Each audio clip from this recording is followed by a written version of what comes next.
Donc, comme je disais en point 5 positif, le dessin de Gary Frank, mais euh, ça n'est pas extraordinaire. Donc, c'est-à-dire qu'on est dans un style de planche, d'animation de cases, de montage euh, classique, mais ça fait le café. C'est voilà, c'est perplexe, ça me laisse perplexe, donc c'est-à-dire que j'ai aimé le dessin. Le Cara Design, ça fait café. On essaie des couleurs, des tons qu'on a l'habitude de voir dans l'univers du Batman. Même si je suis pas fan du bat costume avec le logo jaune, j'ai jamais aimé ça. Même si ça fait ressortir, même si bien que je puisse comprendre que ça puisse plaire à certains parce que ça fait ressortir le logo, etc. Mais bon, ça, c'est vision artistique, comme je le disais. Et par rapport à cela, ce qui du coup me dérange, voilà, c'est un point positif parce que ça fait très bien le café, mais en même temps, il y a un petit point négatif, c'est pour ça qu'il est en bas, puisque ben voilà, c'est très classique, il n'y a pas de folie de mise en page, voilà. On passe à la suite. Le Riddler, donc voilà, ça, bah, de toute façon, on est en partie spoilers. On a ce qui est un poil plus alléchant que dans le film, c'est-à-dire que là, ou du moins d'une autre manière tout aussi intéressant, on utilise comme dans un film policier, quand on commence le comics, quand on commence le comics, du coup, il est teasé vraiment comme je trouve pour moi la meilleure des euh, solutions pour traiter des criminels dans des fictions, que ce soit aussi bien films que séries, de suivre en même temps que les enquêteurs, bah, du coup, l'investigation est de découvrir qui a fait ça, qui a fait les crimes, comment, pourquoi, etc. Quelles sont ses motivations. Et donc là, on a vraiment ce schéma, ce type de schéma scénaristique. Donc déjà, je suis preneur, en plus du dessin. Donc voilà, je suis pris dès les premières pages grâce à cela. Et ensuite, plus on va avancer dans l'enquête de Batman Terre 1, euh, volume 2 ici, plus on va se rendre compte qu'en fait, ben, forcément, le gars, comme je l'ai dit, il a des motivations. Il y a une histoire quelque part aussi qui, du coup, fait écho à de Batman, forcément, puisque ça a été la source principale, ces deux comics. Principalement ces deux comics-là. Il y a ce côté aussi, je pense, lié à la corruption, parce que ça fait un moment que je l'ai lu, mais il me semble qu'il y a de ça. En tout cas, c'est justifié. C'est justifié, il va pas faire ce qu'il fait, se prendre à toutes les personnes à qui il va s'en prendre ont un lien entre elles. Et voilà, je ne saurais plus vous dire pourquoi, mais c'était assez. Bah, déjà, je sais pas, une nouvelle fois, je reste toujours honnête avec vous. Hein, c'était pas non plus waouh, le truc de dingue. Mais voilà, une nouvelle fois, c'est cohérent, c'est respectueux des personnages, puisque surtout avec les années, le personnage a gagné grâce à ce genre de récit en maturité, puisque ben, avec ce truc des énigmes, justement, tu peux te permettre d'avoir de manier ça à un criminel puisque ben, ça fait comme ici dans le comics, comme vous vous êtes peut-être a été pris dans la lecture par le fait ben, qu'on est obligé d'enquêter avec Batman comment eux fonctionnent, comment eux ils pensent pour savoir comment Batman, Gordon, etc. vont peut-être trouver une solution aux énigmes, trouver les réponses de ces énigmes. Et donc ça prend assez bien le temps quand même. On passe d'une mort à une autre, etc. On développe les personnages entre ces événements et avec ces événements, comment ça les influence. Et puis ben voilà, forcément il y a la résolution. Et moi j'ai trouvé ça dans mes souvenirs assez bon à ce niveau-là. Donc Thriller, vraiment un beau point positif. Voilà, et en plus la petite note que j'ai mise, c'est tueur de masse pour arriver à son but. Donc ça, c'est quelque chose que j'ai aussi aimé parce que c'est-à-dire qu'au moins, euh, on nous fait comprendre dès le début. Je crois que d'ailleurs la première scène, c'est dans un ascenseur qu'il les tue tous. Genre, forcément, il met une énigme, mais ils croient ils essaient de s'en sortir un peu. En fait, c'est vraiment très ambiance Jigsaw de ce que j'ai compris de ces films. Et finalement, il n'y a personne qui s'en sort. Et c'est à chaque fois comme ça. Ça monte crescendo dans la mise en scène. C'est de plus en plus grave, quelque part. Et voilà, de toute façon, tueur de masse, ça veut dire quelque part, pour arriver à son but. Ce qui fait que, voilà, ça je trouve c'est un petit défaut quand même du film, où on est sur des trucs assez simples en termes d'énigmes, etc., où Batman est quand même assez cheaté. Donc, voilà, c'est une réinterprétation des comics qui est assez intéressante dans le sens que du coup ça prend la base des Terre 1 et ça pousse, en tout cas voilà, ça upgrade des trucs qui sont pas dans le comics, comme ça downgrade, euh, descend du coup, voilà, ça joue avec les curseurs entre ce comics et du coup l'adaptation. Point 3 de mes top 5 points positifs,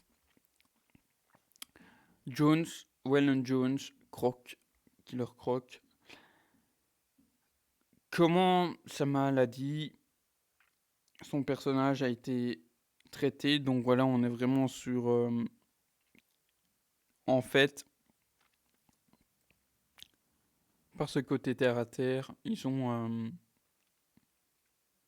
en fait, le personnage retranscrit parfaitement ce qu'on pourrait se faire euh, de l'idée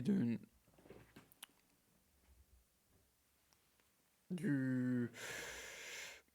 Parce que certains, peut-être, ont déjà vu, vécu, etc., du rejet, euh, du racisme, clairement, de la peur de l'inconnu, de la différence. Et donc, voilà, Croc représente vraiment cela. J'ai vu d'ailleurs il y a peu quelqu'un sur Twitter dire que personne trans, je crois, et qui a dit pour lui, Croc faisait fortement écho à lui, juste par rapport à tout ça. Que Croc, justement, vous avez compris ici, mais euh, par sa différence, est rejeté de la société. Et je peux comprendre. Je peux comprendre par ce genre de choses, parce que Croc, par ce genre de, de comics, d'écriture ici, ben ouais, c'est là qu'on sent que par rapport, parce que en fait, la personne a quand même détaillé, et on voit que il disait de lui-même, c'était, je sais plus pourquoi il parlait, c'était par rapport à un autre poste, il répondait en gros à un poste de quelqu'un, était son personnage favori, et donc je voyais bien que le gars forcément a lu beaucoup de trucs, et c'est la caractérisation, c'est les points principaux de Croc, donc vraiment merci à Jones et à Gary Frank de l'avoir respecté, et de l'avoir rendu aussi ici au moins, parce que c'est la première fois que je lis vraiment Croc sur papier, assez attachant en fait. Dans les animés, globalement, puisque ça doit rester grand public et surtout destiné aux plus jeunes, ils aiment bien aseptiser, et donc c'est qu'un monstre. Voilà, il n'a pas de psychologie. Voilà, c'est juste. Il est traité comme un personnage lambda au final, dans les animés globalement. Je m'en sors pas hein, si je bouffe le papier, la tige de mon lit.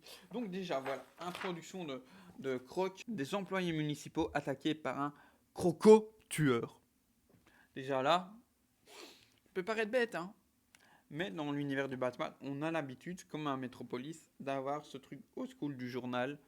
Donc, et puis en plus là, qui peut faire, voilà, petit clin d'œil, univers, et on te glisse quelque chose. C'est pas juste un petit truc comme ça, qui a un fusil de Chekhov ou un truc qui va en arriver en Deus Ex Machina. Il y a encore, on pourrait dire peut-être fusil de Chekhov. Ouais, forcément, il y a une petite case de lui. Non, j'en fais pas l'histoire. Hein. Il vit dans les égouts, etc. Puis quand Batman arrive sur les lieux Enigma, sur l'endroit où Enigma Nashton, Edward faisait préparer ses coups. Donc forcément Batman est dans les égouts. Voilà, je remets quelques pages. Et il va tomber sur forcément le Croc, sur Jones, d'une certaine manière. Ici on a dans leur affrontement une nouvelle fois pour humaniser, comme ça n'a jamais été fait pour moi jusque-là, les personnages. Après voilà, de ce que j'ai vu, et là, c'est vraiment lu, je peux pas m'exprimer dessus parce que même si j'ai quelques comics Batman, c'est la première fois où j'ai Croc vraiment développé et qui apparaît. Juste voilà, une interaction à vous faire comprendre la nuance du personnage, l'humain qu'ils ont apporté, l'humanisation au perso, à l'aspect monstrueux. Donc, petit affrontement, puis Batman vient pour lui mettre un shot et un kick, et Jones dit stop. Arrête, laisse-moi en paix. Il l'attrape à la gorge et puis il dit, donc Croc, pitié, qui que tu sois, laisse-moi en paix. Batman, te laisser en paix? C'est toi qui as essayé de me manger. Une voix chelou, Batman. Te laisse... Attends, je suis le Batman. Te laisser en paix. C'est toi qui as essayé de me manger. Ça a devenu chelou. Je mange pas les miens, blaireau. Je suis une personne, moi. Je suis une personne, moi aussi. Je croyais que t'étais un Gothamien venu me tirer dessus. Je sais pas pourquoi ils ont traduit ça par Gothamien. Je préfère. Un Gothamite, c'est le terme réel, hein, c'est le terme anglais, quoi. Il m'arrête. Il n'arrête pas de me tirer dessus ou de me poignarder. Va-t'en. Qui es-tu? Donc voilà, c'est comme deux pages qui humanisent le personnage, qui font comprendre une nouvelle fois que parce qu'il a cet aspect monstrueux, il est chassé de la société, poignardé, maltraité. Euh, et du coup, voyez la psychologie Batman. Dernière case de ces deux plans, de ces deux pages. Qui es-tu? Le mec, il s'en fout de savoir si c'est un monstre. Il veut, voilà, forcément par le passif, il est là pour savoir qui est le personnage. Enfin, comment il en est arrivé là, pourquoi toutes ces maltraitances, et du coup, ça prend le temps de développer. Ouais. Donc, j'espère avoir été clair sur Croc. Je vais pas dire que c'est simple, mais là, avec lui, ils ont une belle écriture parce que mature, nuancée, fait très écho, comme je l'ai dit, que plein de personnes peuvent se reconnaître, hein, même hétéro, hein, parce que moi je suis hétéro, mais en parlant de juste, même pas de ma sexualité, j'ai connu fortement le rejet pour diverses choses dont je ne souhaite pas aborder ici. Euh, donc voilà, je peux comprendre que, enfin, ça me semblerait même logique que ce personnage soit un coup de cœur aussi pour beaucoup, que ce comic soit un coup de cœur justement pour ce genre euh, de développement, de caractérisation. Son rapport à Batman est très intéressant aussi. Voilà, le fait qu'il meure quelque part en héros et que Gotham n'en saura jamais rien, c'est un peu triste, mais voilà, c'est des petites victoires qui sont. C'est des petites victoires qui feront d'un Gotham meilleur. Deuxième point positif pour ce Batman Terre 1 volume 2, c'est Alfred Pennyworth. Comme je vous l'ai dit tout à l'heure, le fait d'en avoir fait un ancien soldat, d'en avoir fait un membre des forces spéciales britanniques, fait que du coup, il a déjà euh, un passif. Hein, il a un passif dépeint. En fait, par ce personnage, ça montre que déjà, avant d'être à Gotham, de voir qu'il y a des criminels, etc., que la vie est dure. Voilà, sa vie est dure, brute. Ça, c'est le côté que j'aime beaucoup aussi dans les fictions. Ils me font toujours une part de terre à terre, de crédibilité. Et là, je l'ai avec le personnage. Ce qui va faire que forcément, par la suite des événements, lui va devoir s'occuper de Bruce euh, dans Imposter. Dans Imposter, on a ce Alfred, ce vieux majordome qui est dépassé par les événements, d'avoir un Bruce brut, et du coup qui finit par l'abandonner pendant plusieurs années. Ce qui va faire que Bruce fait le tour. J'ai dit fait le tour du monde, mais je suis plus sûr de ça. Enfin, se démerder à mon avis pendant X années à Gotham, ce qui fait qu'on a le petit côté un peu aussi, comme dans The Batman où il est très par les très défense par les points. Qu'il a peut-être pas été dans des clubs de boxe, qui s'est vraiment combat de rue limite, et que ici, ce Alfred du coup lui a appris quelques skills. Donc vraiment adaptation de Batman, c'est vraiment le mix des deux que vous auriez. Ancien militaire, donc ne voit pas le mal d'éliminer littéralement une menace, là où Bruce s'y oppose. Voir page 13. Alfred, tu ne le rattraperas jamais, Bruce. Et je ne te suggère pas de tuer quelqu'un, juste de ne pas trop te donner de mal pour les sauver quand ils glissent du bord d'un toit. On prend la phrase, on analyse. Je ne te suggère pas de tuer quelqu'un. Donc voilà, on te rappelle, on nous rappelle tous que Alfred n'est pas un psychopathe. Mais, juste de ne pas trop te donner de mal pour les sauver quand ils glissent d'un bord d'un toit. Anti-héros parce que formation militaire et du coup, c'est un peu triste à dire, mais dans ce genre de boulot, c'est œil pour œil d'une certaine manière, puisque c'est tu tues la menace ou t'es tué. Voilà. Et Bruce répond à cela. Et pourtant, Alfred quand se pose la question, pourquoi tiens-tu autant à eux? Parce que dans la poursuite, du coup, il y a plusieurs criminels et voilà. Il y a une poursuite, quoi. Il y a une poursuite, il est vu en vie, etc. Et donc, il répond, ce n'est pas d'eux que je me soucie, Alfred, mais il pourrait avoir une famille, des enfants. Et enfant, c'est bien mis en gras, accentué, enfant, important.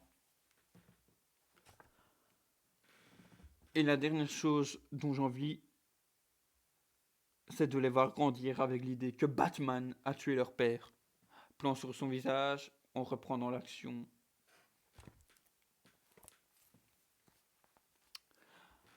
Voilà comment écrire et respecter un personnage. Bruce Wayne, certes, symbolise la peur, mais ici, ça n'est pas davantage encore le cas. Il est dans... C'est vraiment... On te rappelle fortement ici la position d'Alfred, donc son majordome, son mentor, autant physique que psychologique, mais ici surtout que Batman est un justicier avant tout. Et d'après ce que je vous ai donné dans les phrases ici, ça ça vous a peut-être fait super sens aussi, puisque Batman, il est quoi? Il est orphelin. C'est son combat de tous les jours de que aucun autre enfant ne reconnaisse cela ou qu'aucun parent se retrouve orphelin aussi quelque part sans leurs enfants. Dans le tome 1, on a par toute la merde qu'Oswald Cobblepot fait, Batman et Gordon qui arrivent à sauver une gamine d'un brutal violeur, si je ne dis pas de bêtises. Et ici, on a Batman, dès l'introduction, d'une autre manière, qui te fait comprendre, je sauve des vies, je sauve des papas, je sauve des enfants, malgré que certains ont fait des choix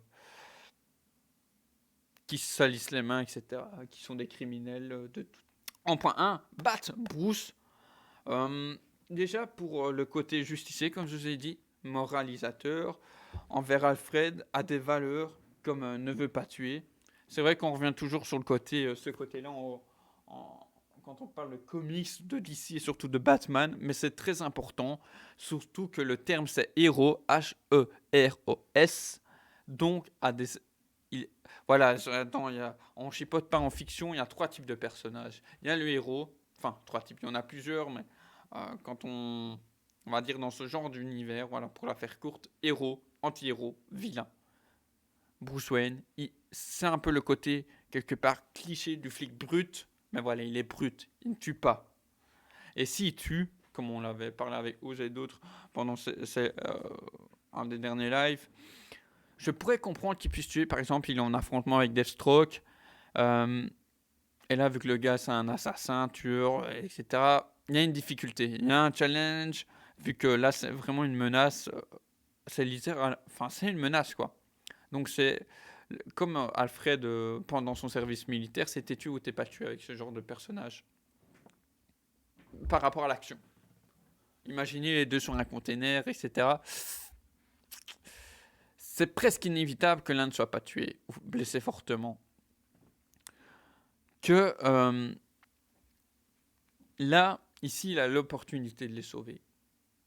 Donc c'est vraiment comme Alfred le ferait lui, le laisser crever, il est formé à ça.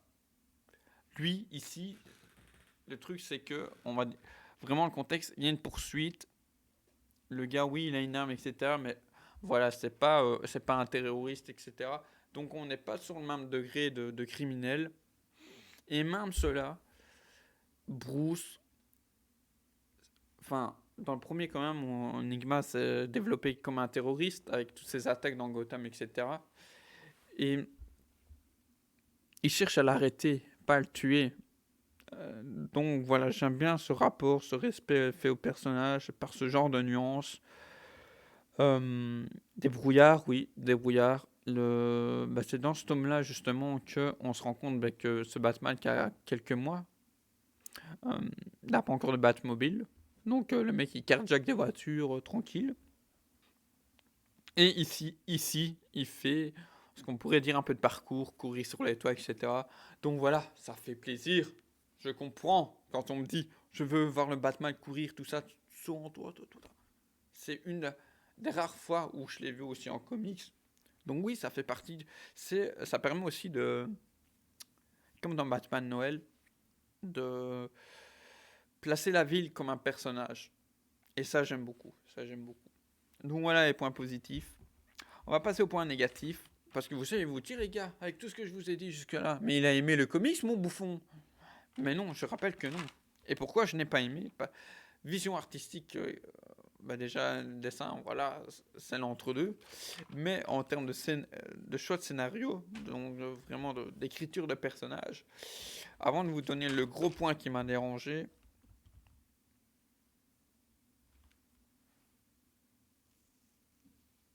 ouais, j'avais d'autres points positifs, mais comme Bullock, justement, d'avoir fait euh, un jeune rookie, star d'Hollywood, qui, dans ce deuxième volume, du coup, devient fatigué de toutes ces criminalités et donc de cette justice et sombre dans l'alcool. Et c'est Gordon qui va la rechercher dans un bar, lui mettre un gros coup de pied au cul, etc. Et quand on pourrait se dire, c'est lui qui est là depuis X années, qui a vu toute cette merde, ben non, il reste propre à ses valeurs, il ne tombe pas dans la facilité, si je puis dire ça d'une certaine manière. Donc voilà, vraiment dans le négatif, toutes les similitudes à la trilogie de Nolan. Ça m'a gonflé, car rien de neuf est trop similaire.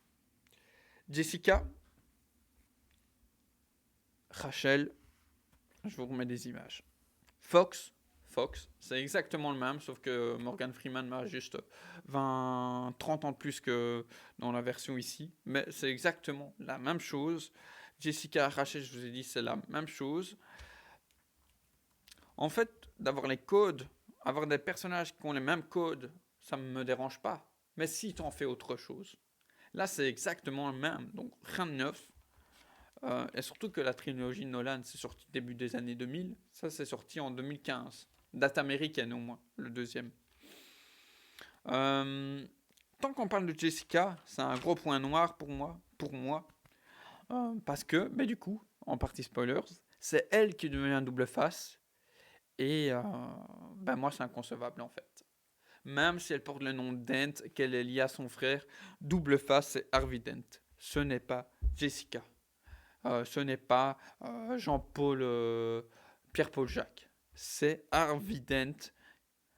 Voilà, je suis désolé. Moi, c'est comme ça que je le vis, que je ressens le personnage, que j'ai grandi avec. Et du coup, voilà, ça non, ça ne passe pas. Même si c'est cohérent, que ça fait sens par rapport à la psychologie du perso de Jessica, ce qu'elle a vécu, d'Harvey. Carvey fait partie d'elle. Ce côté-là, je peux comprendre. C'est intéressant, mais il- c'est tout con, hein. Tu tues Jessica, c'est Harvey qui est brûlé et qui, par moment, du coup, pour expliquer, parce que moi, c'est comme ça aussi que je ressens le personnage, que je le comprends, qui pour moi est bipolaire.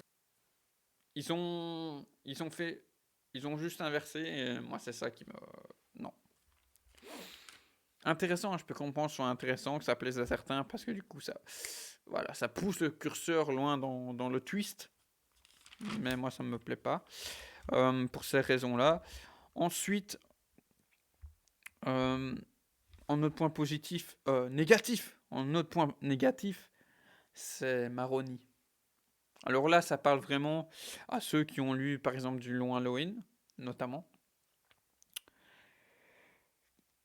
Et surtout, ben moi, ça pas offensé, mais oui, ça m'a fortement dérangé parce que, ben, pour ceux qui ne sauraient pas, je rappelle, j'ai fait une petite série sur l'univers du Batman, de Batcrooks, qui se finit, qui devrait se finir ici en février. Et enfin, pour cette saison 1 au moins. Et Maroni, enfin, chacun sa vision une nouvelle fois artistique, comment vous voyez les choses et tout. Mais oui, je vais redire comme je l'avais dit la première fois que j'avais tourné cette vidéo. Martin Scorsese a donné une vision, certes assez romantique, des gangsters italo-américains. Et même, ça n'a pas été seul à essayer de ainsi apporter une certaine poésie, romance, si je puis dire, dans la manière de les mettre en scène et écrire. Dans Goodfellas, Les Affranchis. Le parrain, qu'est-ce qu'il fait? Qu'est-ce que Mario Puzo a fait? Il a humanisé des gangsters. Là, avec Puzo, on a le développement, il y a un système familial hiérarchique, Michael Corleone qui vient, qui n'est pas censé devenir le nouveau parrain, etc. Enfin voilà. Attention spoilers. Nuance. Ici, Maroni, je sais pas pourquoi. Autant je peux comprendre que ça puisse plaire pour Jessica Dent, qui devient double face, autant ici je. Et ça ne parlera qu'aux gens comme moi qui avons beaucoup aimé de Long Halloween, qui aimons le crime organisé, les fictions policières, thrillers polar, et du coup, vraiment, comme je le dis, le terme du crime organisé, de la mafia. Parce que ici, Maroni, je l'ai noté déjà physiquement dégueulasse. Je vais vous remettre une image. Moi, je t'en la retrouve. Ah voilà, ça arrive tard, c'est ça. Il y a une émeute. On voit que Maroni est en tôle. Déjà là, ça passe pas. Vous voyez le tocard là avec la dent? En fait, dans un long Halloween, moi je l'ai vu comme ça, hein, mais c'est un qui fait partie de la famille Falcone, de l'organisation de l'Empire romain, et qui forcément a une certaine rivalité avec Falcone, Carmine Falcone.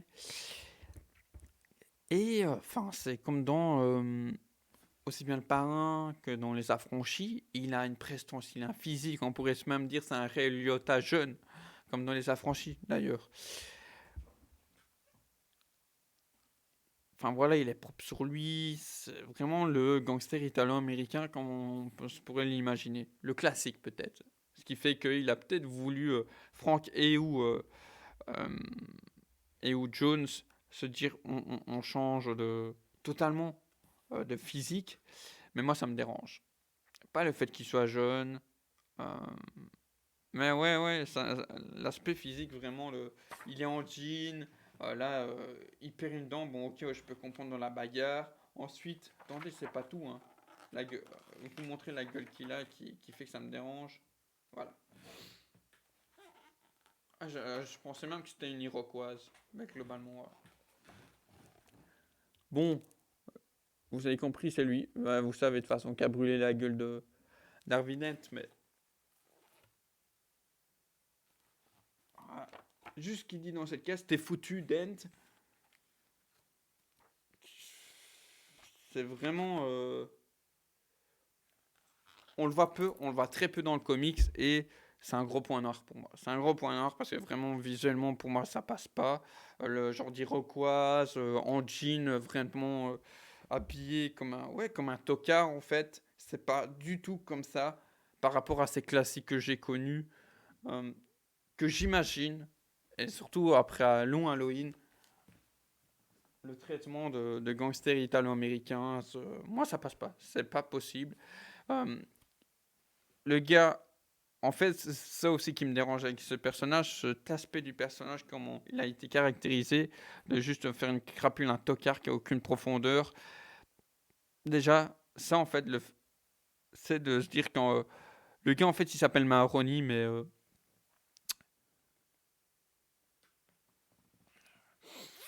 le truc, c'est que, avec ce personnage, pourquoi ça me dérange? Parce qu'en fait, il a l'air d'un, comme j'ai dit, d'un tocard, il a les allures d'un voyou de plus de Gotham, alors que le gars, c'est Salvatore Maroni. C'est un gars qui fait partie de l'organisation de Falconet, qui a ses petites rivalités avec lui. Du coup, moi, c'est comme ça que je l'ai compris dans un long Halloween. Et ici, c'est pour moi, c'est un genre de choses, réadaptation. Si tu fais ça, crée une nouvelle identité en fait. Ne prends pas un personnage qui a quand même été caractérisé d'une certaine façon, même si je puisse comprendre que tu vas apporter ta patte, parce que là, pour moi, ça dénature le personnage. Voilà. Ça dénature le personnage, même si c'est un personnage secondaire, voire tertiaire pour certains, ça dénature, moi, j'aime pas. Voilà. Dance, vous ai déjà dit. Donc là, déjà, c'est pas lui double face. En plus, c'est un vieux grincheux. Il a ce côté un peu. En fait, avec sa sœur, c'est un peu. Ça rappelle Jamie et Cersei Lannister. Lui, du coup, plus vénère que Jamie. Beaucoup méfiant envers Bruce. Bon, ça, c'est une qualité, du coup. Il y a juste en qualité d'être méfiant, hein, comme Jamie. Parce que, après, dans la backstory, c'est montré en fait. Oh, Bruce fricote un peu. Fricote un peu avec sa sœur. Et du coup, le gars, il est. Oh, c'est ma. Je peux comprendre, c'est ma soeur, je défends, etc. Mais Bruce, tu vois. Enfin, vous voyez, c'est pas un gamin. Rien fait de mal. Donc, c'est vraiment la petite teigne.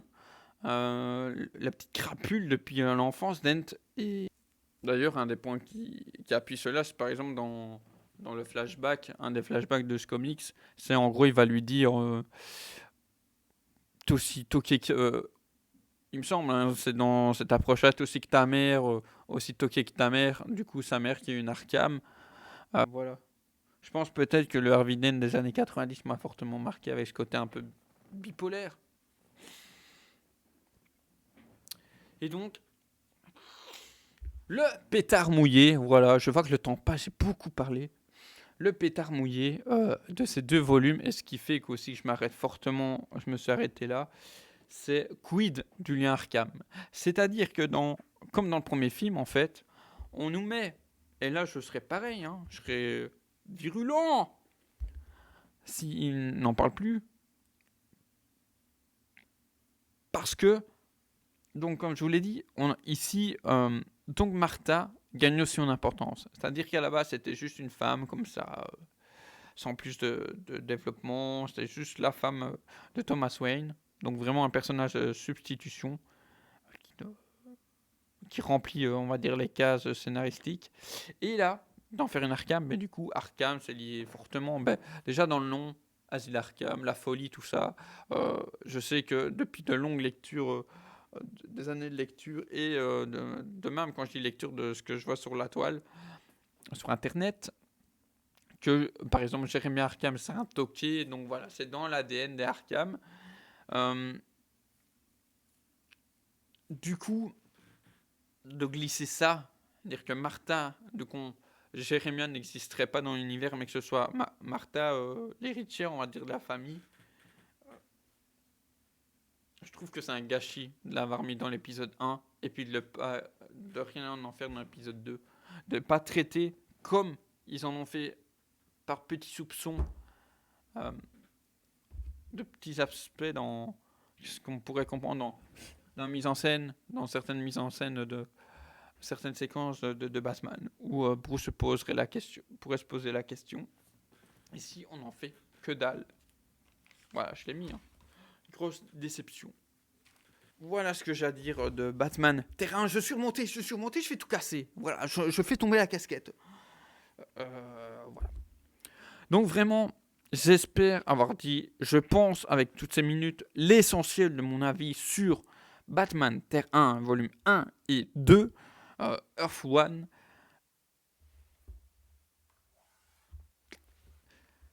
Que vous soyez d'accord ou pas, je resterai toujours très ouvert à la discussion. N'hésitez pas à me dire, vous, votre ressenti dans l'espace commentaire ou sur Twitter.